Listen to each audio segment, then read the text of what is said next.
Kurosawa, studio Ghibli, bouddhisme zen, manga, sushi.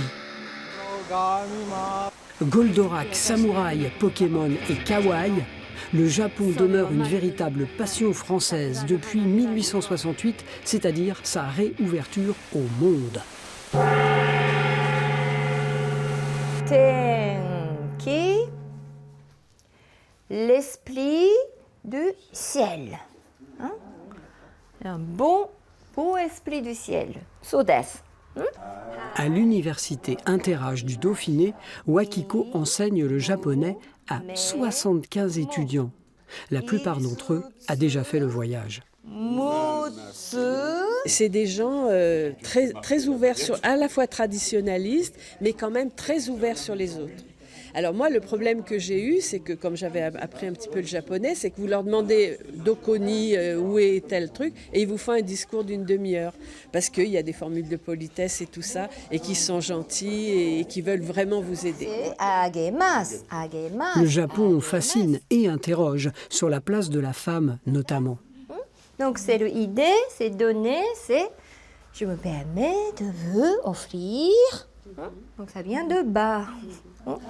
C'est ça. C'est pas tout que positif, c'est ça qui est. Mais c'est complètement dépaysant. Et moi j'aime l'exotisme, j'aime la différence. C'est l'hypothèse du grand écart, l'attirance par l'opposé. Le Japon, pays paradoxal, de la compétition au ralenti. J'ai appris le mot silence avec Wakiko, qui est donc ce moment de partage où on observe la nature ou les temples ou les choses, et sans se dire, sans parler. On n'a pas besoin de cela. Wakiko s'est installée en France il y a déjà 15 ans. Elle a même fondé une famille. Comment explique-t-elle sa passion française ? Le Japon est fermé, nous sommes le même peuple, même racine, donc quelquefois c'est un peu étoffé d'un côté.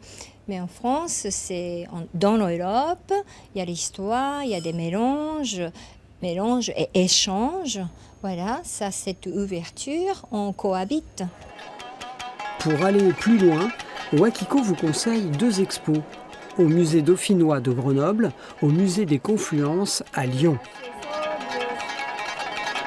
L'occasion peut-être de percer le mystère nippon.